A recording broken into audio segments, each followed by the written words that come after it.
MLC కవితాక్రమాలను వెంటనే MLC కవితాక్రమాలను వెంటనే MLC అక్రమ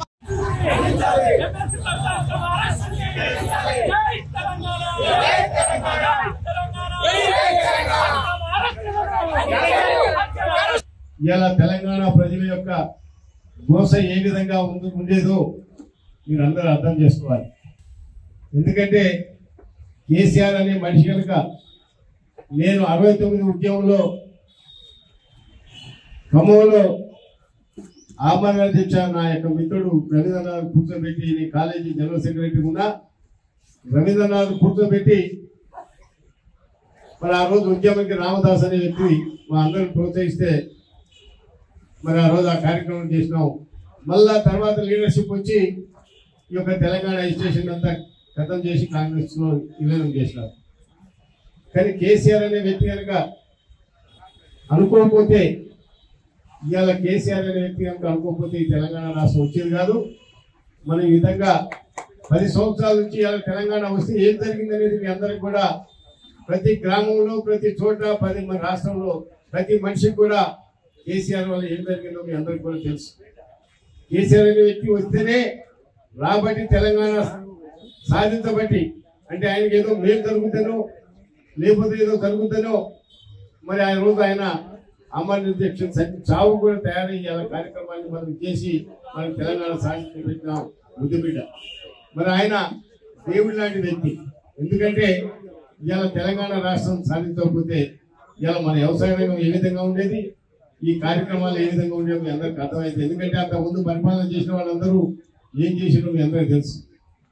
అసలు విచిత్రమైన విషయం ఏంటంటే మనం బీఆర్ఎస్ పార్టీ బీజేపీ పార్టీ ఉంటాయి.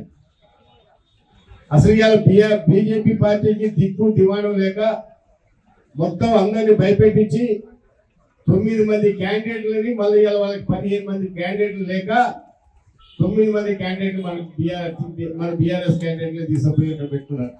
ఎందుకంటే లేకపోతే మీ మీద కేసు పెడతాం, మీరు వస్తారా రారా అనే విధంగా మరి అదేవిధంగా మరి ఇక్కడ రాష్ట్ర ప్రభుత్వం కూడా అదే పని చేస్తుంది. భయపెట్టాం, మీరు పోటీ చేయకండి, లేకపోతే పోటీ చేస్తే మా పార్టీలో చేయండి, లేకపోతే మీకు పోగొడతాం, ఇది చేస్తాం. మరి అనేది ఒకటి విషయం అర్థం చేసుకోండి. కవిత గారు మరి ఢిల్లీ ముఖ్యమంత్రి, మరి వీళ్ళందరూ కలిసి మొత్తం దాంట్లో 15 మంది పార్ట్నర్లను వాళ్ళ పేపర్ వచ్చింది. ఈ 15 మందికి వాళ్ళ స్కామ్ ఎంత అయితే 100 కోట్లు అంటారు. ఈ 100 కోట్లలో మనిషికి 2 కోట్లు కూడా రావు. ఒకవేళ నిజంగా అసలు స్కామ్ వచ్చి నిర్ధారణ లేదు, ఒట్టిగా వాంగ్మూలం తిరిగి. అందుకనే మోడీ గారు ఒక ఢిల్లీ ముఖ్యమంత్రికి భయపడి ఒకవేళ నిజంగా ఎంత మంచి మనిషి అంటే ఆయన అరెస్ట్ సంవత్సరం నుంచి రుచిస్తున్నాడు. అది మరి దాని ఎఫెక్ట్ పంజాబ్ రాష్ట్రాన్ని కూడా ఇలా ఆపువాళ్ళు హ్యాండ్ ఓవర్ చేసుకున్నారు.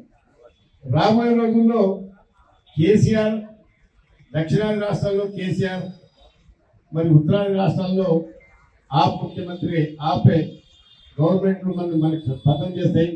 మనం భారతదేశం అంతా మనం ఆక్రమించాలనే ఉద్దేశంతో ఎందుకంటే మరి చేసిన విధంగానే మొత్తం ఆక్రమించాలనే ఉద్దేశంతోనే మోడీ గారి యొక్క ప్రయత్నం. ఇవాళ మీరు పేపర్లో చూస్తుంటారు, ఒకే దేశం ఒకేసారి ఎలక్షన్ అంట, ఒకేసారి సిస్టమ్ అంట. ఎందుకంటే రేపు రాబోయే రోజుల్లో బీజేపీ వాళ్ళు కూడా అర్థం కావట్లేదు, కాంగ్రెస్ వాళ్ళకి అర్థం కావట్లేదు. రాహుల్ గాంధీకి ఎట్లయినా ఆదరణ తక్కువైతుంది, నేనే ఆదరణలో ఉన్నా, నేను రేపు అధ్యక్ష పాలన కూడా పెట్టడానికి వెనకాడకుండా ముందుకు పోయడానికి కూడా ఆయన ఏర్పాటు చేసుకుంటున్నాడు. అందుకని మీ అందరికీ మనం చేస్తుంది ఇవాళ 15 మన బీఆర్ఎస్లో కానీ మన బీఆర్ఎస్లో ఉన్న వాళ్ళనే అన్ని రకాల మధ్య పెట్టి ఇవాళ కాంగ్రెస్లో క్యాండిడేట్లు వాళ్ళ దొరకట్లే వాడు, మళ్ళీ బీజేపీలో క్యాండిడేట్లు మన వాళ్ళే వాళ్ళ క్యాండిడేట్. ఎందుకంటే వీళ్ళు భయపెట్టి కనుక మా దగ్గర చేస్తారు, ఇతని దానికి ప్రలోభాలు పెట్టి ఇలా కార్యక్రమాలు మొదలుపెట్టినారు.